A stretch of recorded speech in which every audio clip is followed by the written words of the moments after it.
Dan ini yang gak umum. Saya bilang, Tuhan gak mungkin. Saya dapat pernyataan itu, kami dapat pernyataan bersama istri saya, bersama 9 guru kami di Wamena, awal 93. Dalam doa Roh Kudus tunjukkan ini. Buat sekolah, tapi dari TK, kami tidak boleh terima di tengah-tengah. Jadi gak boleh terima SD, apalagi SMP. Semua dari TK, pintu masuk 2 tahun lebih. Saya mensosialisasikan kepada pejabat, pemerintah, pengusaha, gereja, semua mereka nakut-nakuti. Waktu itu Papua berada 9 kabupaten, saya keliling. Mereka yang takuti gini, Pak, jangan cari masalah. Babi mereka lewat jalan, kita senggol, kita didenda. Apalagi Bapak mengambil anak-anak mereka masih kecil. Saya tanya lagi, Bapak, nggak ada yang mau. Bagaimana ini? Bapak bilang, lakukan.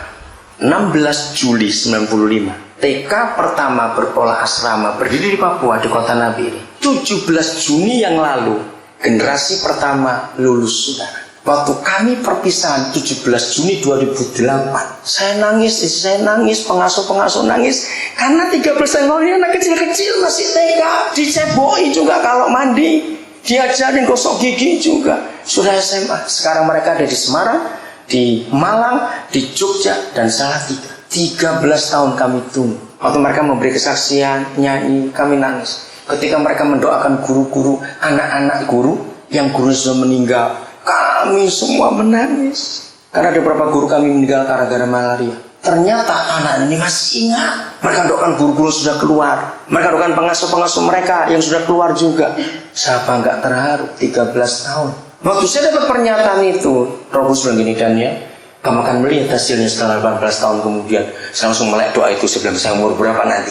Ini sudah 13 tahun. 5 tahun, saya harap mereka lulus. Dari situ kami berdoa jadi apa anak. Dari satu sekolah, tahun 91. Tahun ini kami diberkati 3 sekolah lagi. Sekarang kami sudah mengelola 35 sekolah di Papua, saudara. Dan 80% itu sekolah gratis. Yang di asrama itu gratis. Pakaian mereka, buku, semua. Hanya sebagai contoh untuk Nabire saja. Kami 1 bulan minimal harus ada beras 3 ton. Kalau berasnya 3 ton itu mulutnya berapa coba ibu? Itu aja cara ngitungnya gampang-gampang. Dan Tuhan berikan kami guru-guru yang luar biasa. Mereka nggak terima gaji, mereka cuma terima persembahan. Dan mereka mengapa? Kami punya 2 TK di pedalaman, 1 di Sukapas, kedua di Pogapa. Dan ini satu-satunya sekolah TK berasrama di pedalaman. Sampai hari ini belum ada baik gereja ataupun LSM apapun yang bisa buat sekolah berpola asrama. Karena mereka nggak percaya dan mereka nggak berani. Kenapa saya berani? Karena saya lihat papa saya berbuat, saya ikut yang dia buat. Katakan amin gereja. Kalau pelayanan kita hanya melihat yang papa kerjakan, jaminannya pasti nggak ada kesulitan. Dia yang bertanggung jawab. Karena kita ngikuti dia. Mengapa gereja banyak masalah ribut terus? Karena bukan ngikuti papa di surga. Ayat 20. Mari kita teliti kalimat ini. Sebab siapa? Papa. Bagaimana? Mengasihi siapa? Anak. Saya berhenti dulu. Gereja karismatik selalu menerjemahkan kata kasih dan berkat dari Bapa itu dengan materi. 1000% ini salah. Maka itu keluarlah dari gereja yang hanya bicara berkat-berkat, kaya, sukses. Keluar dari situ. Karena saudara dinobobokan oleh materi. Ingat, begitu kita menyandang nama Kristen, catat ini Alkitab, maka kita identik dengan kesulitan, bersahabat dengan penderitaan, bergaul dengan masalah. Kok nggak ada yang amin? Betul nggak? Itu kata Alkitab. Maka itu salah teologi kemakmuran itu. Maaf saya berkata, saya pendeta yang sangat diberkati Tuhan. Saudara, sampai bulan Juli yang lalu, kami suami istri sudah meluluskan 35 master. Kenapa kami bisa bersekolah gratis di Papua? Sebab hampir 80% guru-guru adalah anak-anak kami yang kami biayai sekolah. Dari S1, S2. Yang lulus S1, saya nyekolahkan orang dari tahun 81. Saudara. Kalau dihitung sudah lebih 300 orang yang gelar sarjana. Kami sudah meluluskan 2 doktor S3. Sekarang sudah 1 ke Papua. Dan waktu kemarin kami pertemuan dengan Kopertis wilayah 12, saya sampai kaget. Salah satu anak kami namanya Selmi Dedi, orang Toraja. Dia lulus dengan cum laude di Brawijaya Malang. S3 jurusan akuntansi. Dalam pertemuan Kopertis wilayah 12, karena kami berada pendidikan, mengatakan bahwa Selmi Dedi ini adalah doktor satu-satunya di Kopertis wilayah 12 yang akuntansi. Betapa bangga. Satu, Febel Muru, orang Sangir, dia lulus summa cum laude dari UGM Jogja. Dia sosial politik, S3-nya ngambil politik lingkungan. Luar biasa. Kami sudah meluluskan 11 dokter umum, saudara, dan 2 spesialis. Yang anak sudah dengan kami bergabung di Nabire. Yang bedah saya teruskan ngambil onkologi, bedah tumor, ada di Bandung, saudara. Waktu yang bedah, lulusan bedah itu lulus, waktu dia dilantik di UNER Surabaya, saya datang bersama seorang kontraktor. Dia membangun sekolah-sekolah kami di Papua, asrama kami juga. 36 pelantikan. Anak kami ini lulusan tercepat dan nilai tertinggi. Betapa saya bangga.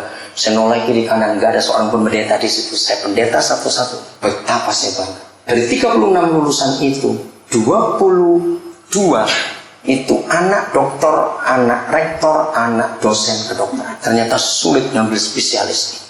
Setelah selesai pelantikan, kami makan bersama rektor, bersama dekan. Saya tanya, namanya Antoros dan Tori, Bapak ini bayar berapa sih nyekolahkan kamu bedah ini? Umumnya enggak, yang dokter umum 360 juta sekian, Pak. Hah? Saya sampai kaget, karena saya nggak rasa. Karena saya cuma, kalau dia minta 2 juta, 3 juta, ya saya kirim. Dengarkan, saya sangat diberkati. Kami kaya, tapi untuk orang lain, bukan untuk diri kami sendiri. Banyak pendeta kalau saksi suara saya berapa cincin berlian. Saya baru punya mobil, diberi orang mobil. Wah, saya dapat rumah lagi. Maaf. Apa arti kesaksian itu kalau orang lain nggak kena? Nggak usah bilang diberi kecipratan aja, enggak. Maaf. Tapi ayat ini kita tahu. Sebab Bapa mengasihi anak. Bukan untuk kita diberkati dan sedekah. Hanya satu kriteria. Kapan dan bagaimana Bapa mengasihi kita. Ayo kita lihat kalimat berikut. Saya ulangi ayat 20. Sebab Bapa mengasihi anak. Dan apa satu-satunya bukti kasih Bapa kepada kita anak-anaknya? Jawabannya, Ia bagaimana menunjukkan kepada anak, kepada kita berapa hal? Segala sesuatu yang diapakan dikerjakannya sendiri, berhenti dulu. Berapa hal? Nah, kembali kata salah satu hal. Jadi seharusnya kalau gereja setiap kali kebaktian, setiap kali pelayanan itu melakukan satu hal yang baru, sampai kita mati umur 80 tahun pun, kalau segala sesuatu yang Bapak tunjukkan kepada kita anak-anaknya, maka gereja nggak akan pernah ngulangi model pelayanan itu. Katakan ya atau tidak? Maaf, gereja kita harus rendah hati. Maka itu jangan ngekor, niru, jiplak, ngikut, jangan. Semua bentuk pelayanan kita harus selalu baru. Ingat inovasi. HP saya baru terus kok. Saya tanya aja kepada saudara, sekalipun saudara gaptek istilahnya, nggak ada orang yang mau zaman sekarang ini dikasih gratis HP Nokia yang tipe 3315 baru loh. Mau nggak dikasih? Loh, padahal masih bisa pakai telepon, SMS juga bisa. Mau nggak? Cepat jawab. Nggak ada yang mau. Itu ganjel pintu sudah. Lu betul enggak? Padahal 3315 3 tahun yang lalu masih laku. Sekarang sudah ada yang mau. Tidak ada perusahaan apa saja, baik itu komputer, kamera, jam tangan, ya apalagi HP, kecuali RRC, itu lain. Yang mau niru produksi yang sama. Jawab iya atau tidak? Kenapa nggak mau niru? Ada 2 jawabannya. Kenapa mereka nggak mau niru produk yang sama? Cepat jawab. Merugikan, terlalu tinggi. Jawaban 1, nomor 1, gengsi. Bukan, mereka ingin selalu tampil yang nomor 1, yang belum pernah dibuat oleh orang lain. Kalau teknologi saja punya ide seperti itu, kenapa gereja gobloknya seperti itu? Niru terus. Maaf, kalau kita ke gereja sama dengan putar kaset kok. Betul, ngerti kata saya? Kan cuma ngulang itu saja. Lagunya aja yang beda. Maaf saudara, ayo kita berubah. Dunia menantikan hal yang baru. Katakan amin. Dari kita. Ntar kita lihat apa kita. Koma. Nah, sudah ada kata yang segala sesuatu yang dikerjakannya sendiri. Dalam tata bahasa apa saja, kalau sudah ada kata segala sesuatu, itu harusnya titik. Karena stop, tidak ada lagi. Tapi lihat firman Tuhan, koma, ada kata apa penghubungnya, ini penting. Cepat baca kata penghubungnya. Bahkan, nah berhenti dulu. Walaupun tidak semua kita ngerti tata bahasa, tapi kita merasakan. Kalau ada kata bahkan, itu menunjukkan apa? Sesuatu yang lebih, ada lagi. Nah itu yang saya bingung. Kata segala sesuatu saja sudah luar biasa.